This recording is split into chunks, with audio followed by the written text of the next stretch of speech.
अस्सलामुअलैकुम 10th class. आज हम एक्सरसाइज 1.2 और 1.3 स्टार्ट करेंगे। तो सबसे पहले 1.2 स्टार्ट करने लगे। 1.2 में आज हमारा यूज़ हो रहा है क्वाड्रेटिक फार्मूला।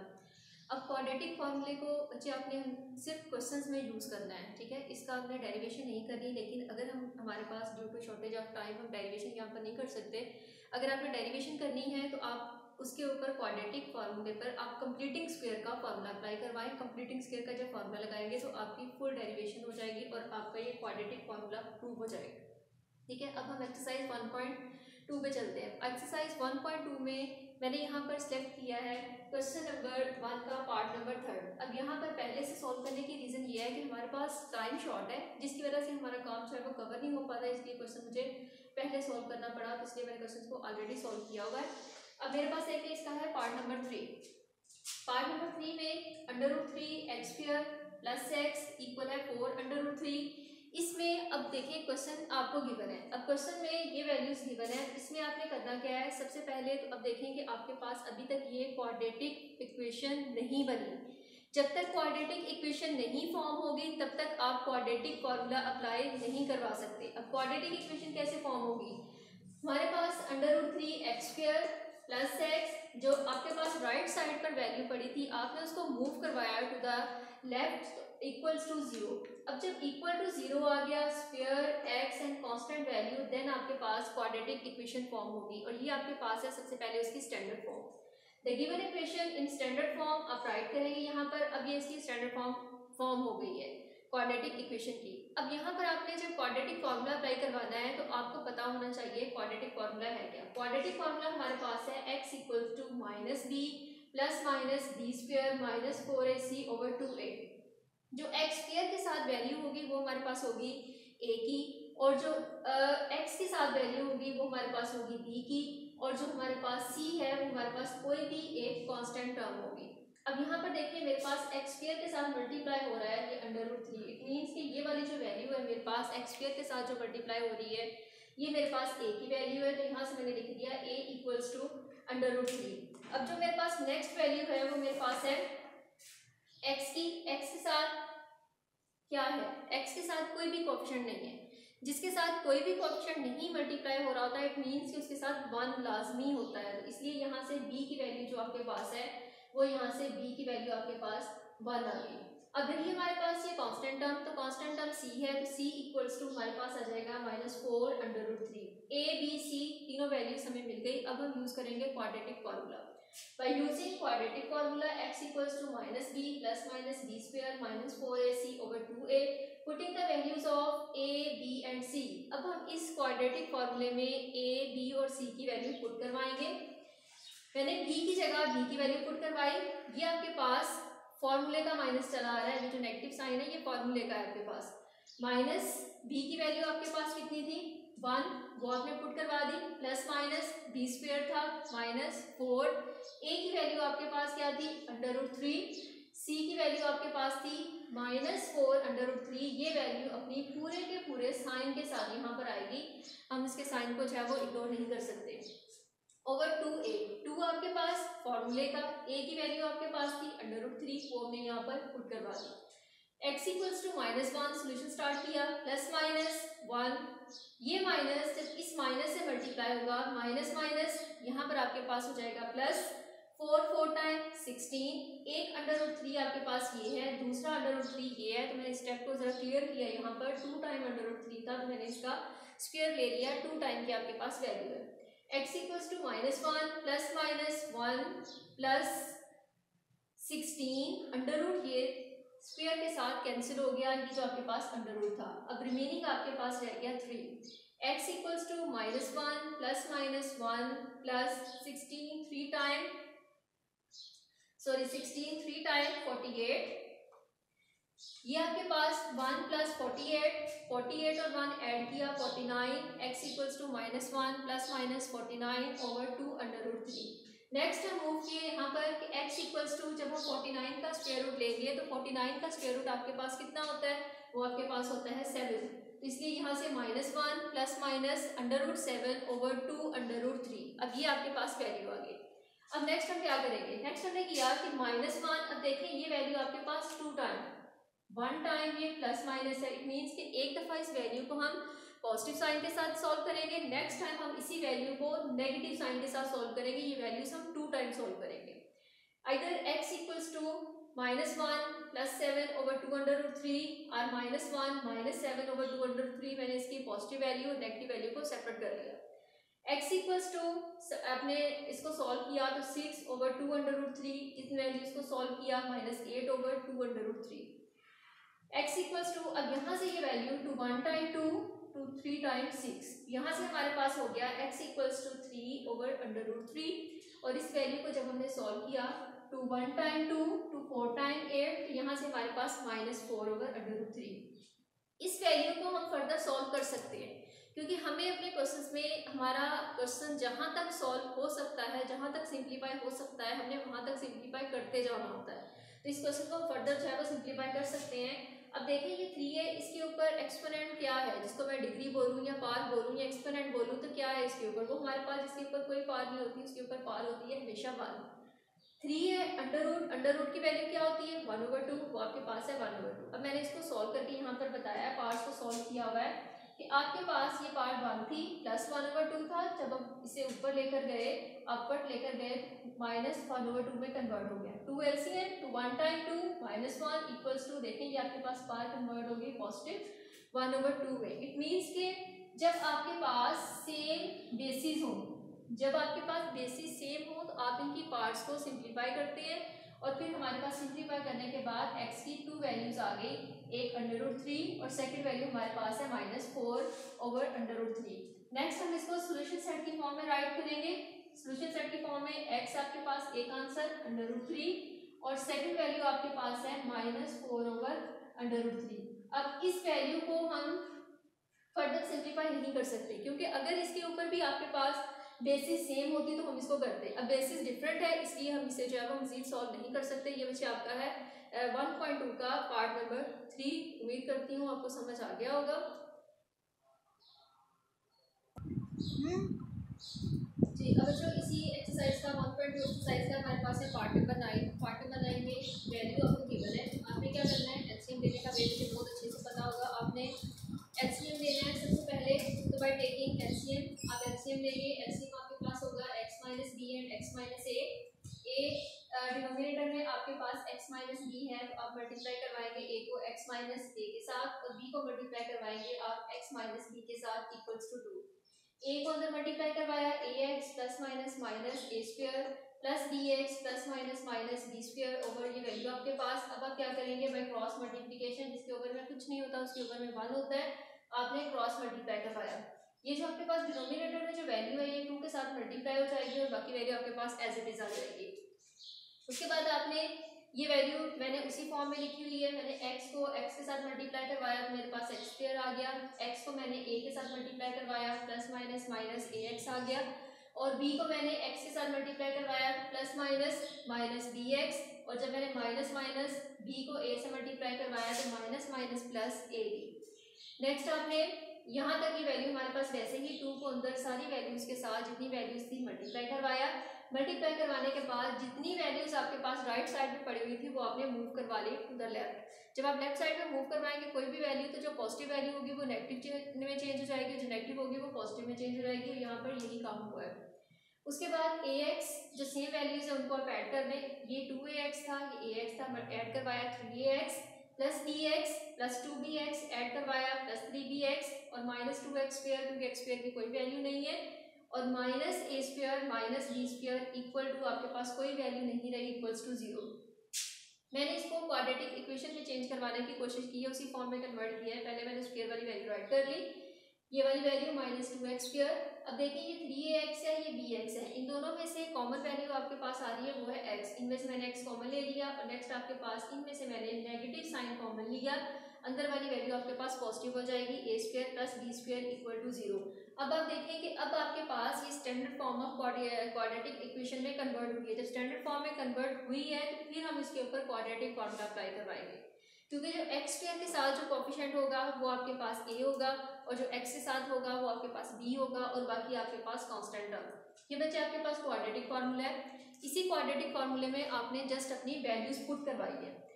बी की जगह आपने बी की वैल्यू पुट करवा दी, प्लस माइनस बी स्क्वायर था, वैल्यू पुट करवाई, अपने साइन के साथ ही, अपने पूरे साइन के साथ ही वैल्यू जाएगी यहाँ से ये माइनस के साथ। उसके बाद यहाँ पर आपने 4ac वैल्यू पुट करवाई ओवर 2a।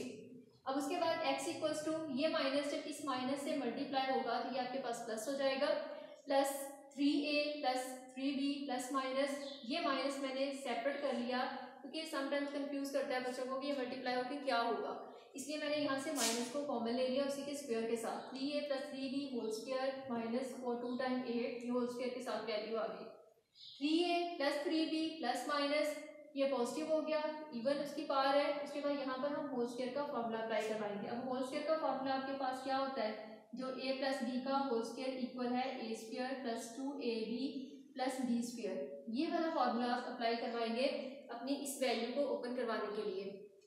तो मैंने यहाँ से a square plus 2ab plus b square minus यहाँ से भी 8 a प्लस बी का होल का फॉर्मूला यहाँ पर मैंने ओपन किया, a square plus 2ab plus b square over 4, 3a plus 3b plus minus ये वैल्यूज एज इट इज आ गई। इस 8 को मैंने इस सारी वैल्यू के साथ अंदर मल्टीप्लाई करवा दिया विद साइन।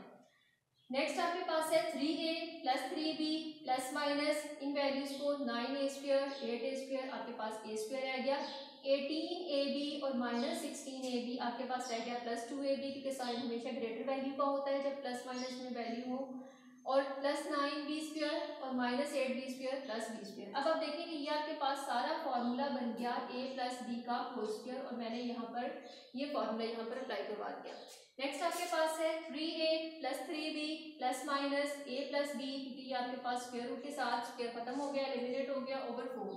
अब पहले की तरह जैसे हमने पहले पार्ट में किया, अभी हमारे पास 2 पॉसिबिलिटीज है, एक दफ़ा वैल्यूज ऐड के साथ सॉल्व करेंगे एडिशन वाले साइन के साथ, और दूसरी दफ़ा वैल्यूज हम जो है वो सब्ट्रैक्शन के साइन के साथ इसको सॉल्व करेंगे। जब मैंने इसी वैल्यू को एक दफ़ा प्लस वाले साइन के साथ सॉल्व कर लिया तो मेरे पास ये आंसर आया, और इसी वैल्यू को जब मैंने सब्ट्रैक्शन के साइन के साथ सॉल्व किया तो मेरे पास बच्चे ये फाइनल आंसर आया।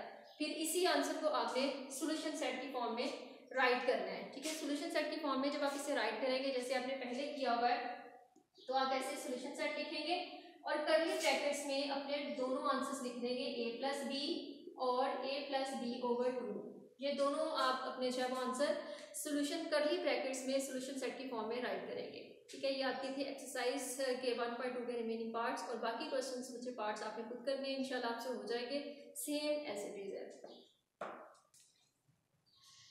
जी। अब 10th क्लास नेक्स्ट हम बच्चे स्टार्ट करने लगे हैं एक्सरसाइज 1.3। अब एक्सरसाइज 1.3 में आपके पास है 5 टाइप्स है, हर टाइप से रिलेटेड आपके पास क्वेश्चन है, ठीक है। सबसे पहले हम यहाँ पर डिस्कस करने लगे हैं टाइप 1। अब टाइप 1 में आपके पास क्या है कि टाइप 1 में उसने आपको दिया हुआ है, ये पेज नंबर 2 पे अगर आप देखें तो ये पेज नंबर 8 पर ये आपको टाइप 1 नजर आ रही है। तो टाइप 1 में उसने आपको बताया हुआ है कि आपने अपने इक्वेशंस को सॉल्व कैसे करना है, ठीक है। टाइप 1 आपके पास है ax4 plus bx square plus c equals to 0, ठीक है। इस टाइप में आपने क्या करना है कि जो भी आपके पास स्क्वायर वाली वैल्यू होगी उसको आप लेट कर लेंगे y के इक्वल। जब आपने वो y के इक्वल लेट की होगी उसी वैल्यू का जब आप अगेन स्क्वायर लेंगे तो वो आपके पास हो जाएगा x4। तो आपने फिर क्या करना है, वहां पर फिर आपने y और y स्क्वायर उन वैल्यूज को यूज करते हुए आपने क्वेश्चन को सॉल्व करना है। अगर आप इसी तरह से आप देखेंगे यहाँ पर मैंने क्वेश्चन नंबर 4 सेलेक्ट किया है 1.3 का, अगर आप इसको करें तो आप इसको इस तरह से कैसे सॉल्व कर सकते हैं जब तक कि आप इसको किसी अनदर वेरिएबल के इक्वल लेट नहीं करते। इसलिए मैंने यहाँ पर टाइप 1 से रिलेटेड बच्चे क्वेश्चन करने से पहले आपने इसकी एग्जांपल लाजमी देखनी है। Due to shortage of time मैं आपके साथ एग्जांपल डिस्कस नहीं कर पा रही, तो इसलिए आपने सबसे पहले इसकी एग्जांपल भी देखनी है। अब क्वेश्चन नंबर 4 है x की power 2/3 plus 54 equals to 15 x की पावर 1/3। मैंने ये सारी values to the left move करवाई और राइट इक्वल्स टू 0। अब यहाँ से क्या किया कि जो x की पावर 1/3 था मैंने उसे y के इक्वल लेट किया, क्योंकि मैं x की पावर 1/3 को y के इक्वल लेट करूंगी तो जब यहाँ पर मैं स्क्वायर लूंगी बोथ साइड पर तो मुझे मिल जाएगा x की पावर 2/3। अगर मैं x की पावर 2/3 को लेट करूँ तो मैं उसे नहीं सॉल्व कर सकती, इसलिए मैंने ये वाली वैल्यू लूंगी जो मेरे पास है कि x की पावर 2/3, इसको मैंने लेट किया y के equal taking square on both side, x की पावर 2/3 आपको मिल गया y स्क्वायर। अब आपके पास ये 2 वैल्यूज मिल गई आपको, एक y और दूसरी y स्क्वायर। अब आपने bye using the values of x की पावर 1/3 एंड x की पावर 2/3 इन इक्वेशन 1, अब यही वैल्यूज आपने इक्वेशन 1 में पुट करवा दी है। एक्स की पावर 2/3 की जगह मैंने वाई स्क्वायर पुट करवा दिया, -15 एक्स की पावर 1/3 की जगह मैंने वाई पुट करवाया, +54 इक्वल्स टू 0। अब देखें कि अब आपके पास ये एक standard form of quadratic equation form हो गई है। अब आपने यहाँ से नेक्स्ट क्या करना है, फैक्टराइजेशन करनी है। फैक्टराइजेशन कैसे करनी है कि आपने फैक्टराइजेशन के लिए कांस्टेंट टर्म को देखना होता है और एक्स स्क्वायर के साथ जो कोफिशिएंट होता है उसे देखना होता है। अब वाई स्क्वायर के साथ आपके हमने यहाँ पर एक वाई इंट्रोड्यूस करवाया वेरिएबल, तो उसके साथ कोई भी चीज़ मल्टीप्लाई नहीं हो रही, इसलिए 1 है। तो 54 1 टाइम 54, यहाँ से मैंने फैक्टराइजेशन करनी स्टार्ट की। 54 को मैंने 2 पे डिवाइड करवाया, 27 फैक्टर नहीं बन रहा, 3 पे डिवाइड करवाया, 4 पे डिवाइड करवाया, 5 पे करवाया और फर्दर 6 पर जाकर मुझे इसका फैक्टर मिला 9 और 6, क्योंकि 9 और 6 में मैं -9y -6y, तो माइनस माइनस जब मल्टीप्लाई होंगे तो मुझे मेरे क्वेश्चन के अकॉर्डिंग यहाँ पर प्लस भी मिल जाएगा और जब मैं इन दोनों को ऐड करूंगी तो मुझे मेरी सेंटर वाली वैल्यू भी मिल जाएगी। इस पेयर में से आपने y कॉमन लिया, y -9, इस पेयर में से 6 कॉमन लिया, y -9 इक्वल टू 0, ये आपके पास बन गए। अब आपके पास 2 पॉसिबिलिटीज है, ये वैल्यू भी इक्वल टू 0 होगी, ये वाला फैक्टर, और ये फैक्टर भी आपके पास इक्वल टू 0 होगा। अब यहाँ से y की वैल्यू आपने जब फाइंड की तो y इक्वल्स टू -9 है, राइट की तरफ मूव करवाया तो +9 equals to 9 and y equals to 6। अब अच्छा हमेशा ये बात याद रखनी है कि हमारा क्वेश्चन जिस वेरिएबल में गिवन होता है हमें आंसर भी उसी वेरिएबल में देना होता है।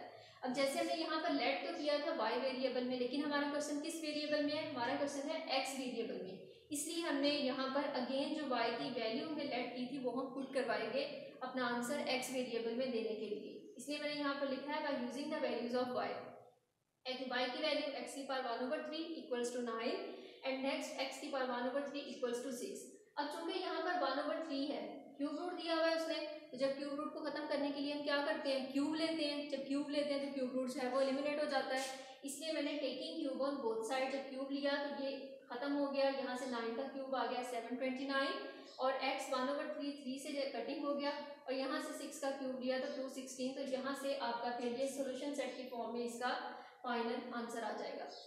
फर्दर बच्चे हम इसकी सेकंड टाइप को डिस्कस करेंगे। सेकंड टाइप में आपके पास वैल्यू है, सेकंड टाइप में APX यानी x के साथ कोई भी वैल्यू होगी और B/PX कोई भी ऊपर कोई कांस्टेंट वैल्यू हो सकती है, कुछ भी हो सकता है, लेकिन वो आपके पास x के साथ भी कोई वैल्यू होगी, तो उस आपने यहाँ पर भी एक वैल्यू को लेट करना है। लेट करने के बाद यहाँ पर आपने पुट करवाना है। ये क्वेश्चन करने से पहले भी आपने टाइप 2 से रिलेटेड एग्जाम्पल लाजमी सॉल्व करनी है और इसके 6 to 9 पार्ट आपके टाइप 2 से रिलेटेड है और 1 to 5 पार्ट आपके टाइप 1 से रिलेटेड है। ये आपने फर्दर जो है वो खुद सॉल्व करने हैं। इसका क्वेश्चन नंबर 8 मैंने यहाँ पर सिलेक्ट किया है। क्वेश्चन नंबर 8 में 4x + 1 की वैल्यूज मैंने लिखी है। तो अब हमने क्या किया कि ये वाली जो वैल्यू थी 4x + 1 over 4x - 1, इसको मैंने लेट कर लिया y। अब जिसके ओवर में कुछ नहीं होता उसके ओवर में 1 होता है। अब मैं अगर इसी वैल्यू का रेसिप्रोकल लूँ तो क्या मुझे इसी वैल्यू का अगर मैं रेसिप्रोकल लूँ तो क्या मुझे ये वैल्यू नहीं मिलती, मिल जाती है। इसलिए इसके ओवर में 1 था, तो जब मैंने रेसिप्रोकल लेके इसको चेंज किया तो ये मेरे पास हो गया 1/y। Bye using the values in 1, ये इक्वेशन 1 थी, मैंने 4x + 1 over 4x - 1 की जगह प्लेस करवा दिया y और 4x - 1 4x + 1 की जगह प्लेस करवा दिया मैंने 1/y इक्वल्स टू 6 2 टाइम 12, 12 में 1 आपने ऐड किया तो ये आपके पास 13/6। एलसीएम लिया, एलसीएम लेने के बाद एलसीएम आ जाएगा आपके पास y² + 1/y, क्रॉस मल्टीप्लाई करवाया, क्रॉस मल्टीप्लाई आपने करवाने के बाद बच्चे 6 को अंदर मल्टीप्लाई करवा दिया, यहाँ से हो गया 6y² + 6 इक्वल्स टू 13y। अब देखें कि ये आपके पास standard form of quadratic equation form हो गई है। जब standard form of quadratic equation form हो गई है तो फर्दर आप फैक्टराइजेशन ही करेंगे। ये देखें यहाँ पर अब फैक्टराइजेशन के लिए देखें ये कांस्टेंट वैल्यू है, y के साथ 6 मल्टीप्लाई हो रहा है, 6 को 6 से मल्टीप्लाई करवाएं तो 36 आता है। इट मीन्स कि हमें कोई से दो ऐसे फैक्टर लेने हैं जिनको मल्टीप्लाई करवाएं तो 36 आए और जिनको ऐड या सब्ट्रैक्ट करवाएं तो हमारे पास -13y आए।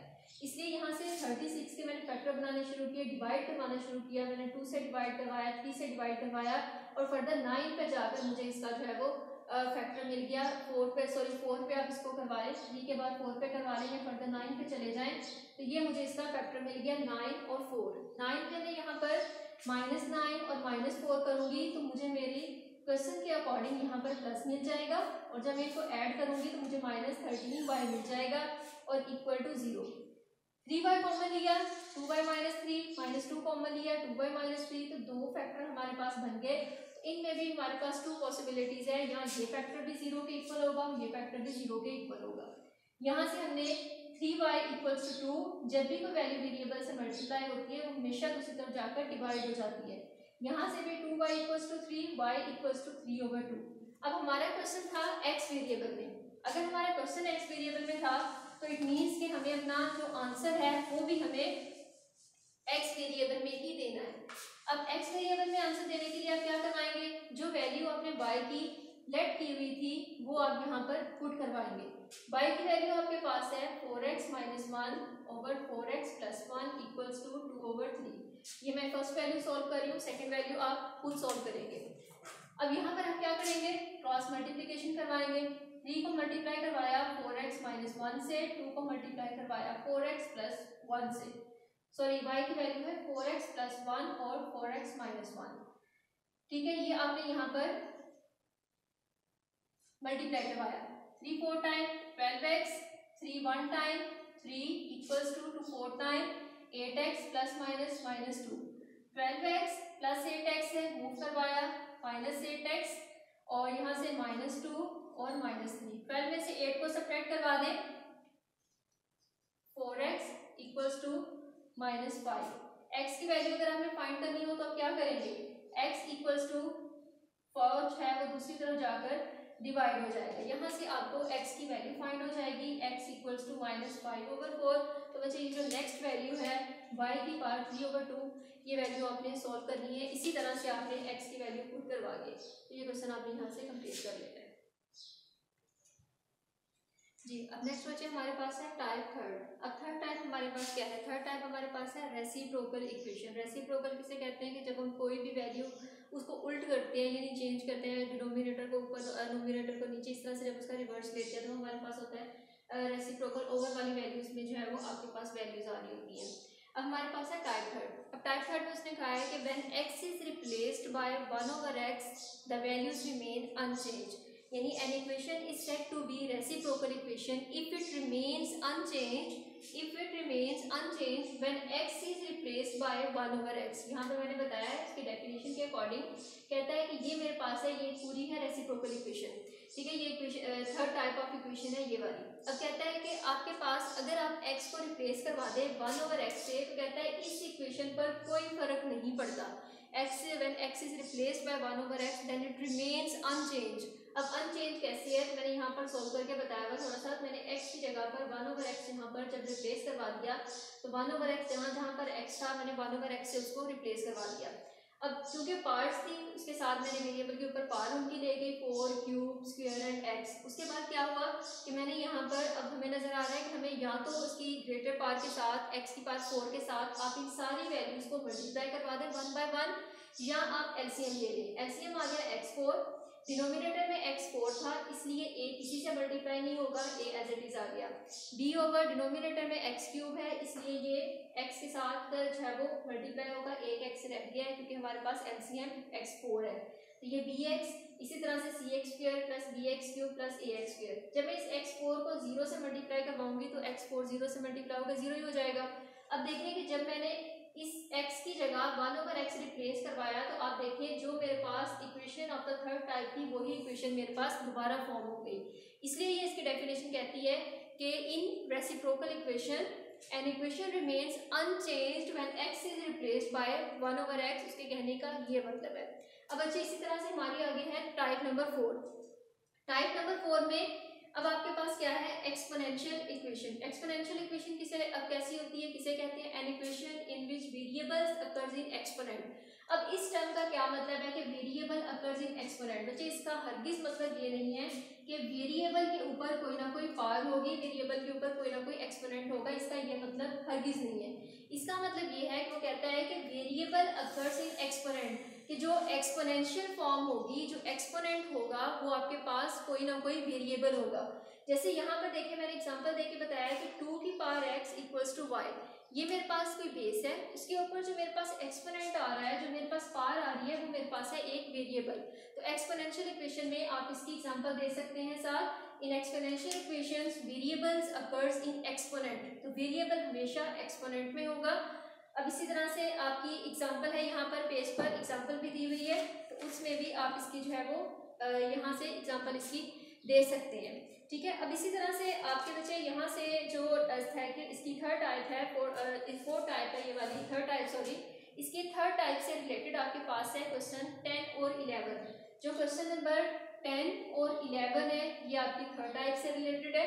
और नेक्स्ट आपके पास जो क्वेश्चन 12, 13 और 14 है, यानी जो आपके पास क्वेश्चन नंबर 12, 13 और 14, 12 to 14 क्वेश्चन जो है ये आपके पास टाइप 4 से रिलेटेड है। तो बच्चे ये फिर आपके पास है, इसमें यहाँ पर 2 डेफिनेशंस आ रही हैं और एक्सपोनेंशियल इक्वेशंस की, और आपके पास है रेसिप्रोकल इक्वेशंस की। डेफिनेशंस को लर्न करना है और साथ आपने इसके ये वाला एक्सप्रेशन बताना है। डेफिनेशन में आपको डेफिनेशन के लिए ये सारा सॉल्व करने की ज़रूरत नहीं है, आपने डेफिनेशन राइट करनी है और जस्ट इसकी ये वाला एक्सप्रेशन जो है इसकी टाइप में आपने रेसिप्रोकल ऑफ इक्वेशन में बताना है। सेम एज इट इज आपने एक्सपोनेंशियल इक्वेशन की डेफिनेशन राइट करनी है। डेफिनेशन राइट करने के बाद फिर आपने इसकी भी एग्जांपल देनी है। एग्जांपल आप ये वाले भी दे सकते हैं, ये वाले भी दे सकते हैं, और आपको अगर कोई और अपने पास से आप एग्जांपल देना चाहें तो आप वो भी दे सकते हैं, लेकिन वो वैलिड होनी चाहिए जी। अब बच्चे आपने हम जो है वो टाइप 3 और टाइप 4 से जो रिलेटेड क्वेश्चन है वो हम इंशाल्लाह अपने नेक्स्ट लेक्चर में करेंगे। अब हमने आज क्वाड्रेटिक इक्वेशन का और इन टाइप्स को डिस्कस किया। तो क्वाड्रेटिक इक्वेशन में एक और बात आपको बताती चलूँ कि क्वाड्रेटिक जो फॉर्मूला है वो आप अप्लाई कर सकते हैं, जो आपके पास इक्वेशंस फैक्टराइज हो भी सकती हैं और नहीं भी हो सकती, दोनों पे आप जो है वो फार्मूला अप्लाई करवा सकते हैं। लेकिन अगर उसने आपको बाउंड किया है तो फिर आपने क्वाड्रेटिक फार्मूला ही अप्लाई करवाना है। अब नेक्स्ट यहाँ पर हमने जो अपनी 2 टाइप्स की हैं उनसे रिलेटेड जितने भी क्वेश्चंस किए हैं वो बच्चे आपने प्रैक्टिस में करने हैं, एग्जांपल्स साथ लाजमी देखनी है, डेफिनेशंस लर्न करनी है, तो इंशाल्लाह आपसे हो जाएंगे। ओके, जज़ाकल्लाह। उम्मीद करती हूँ कि आपको अच्छे से समझ आ गई होगी।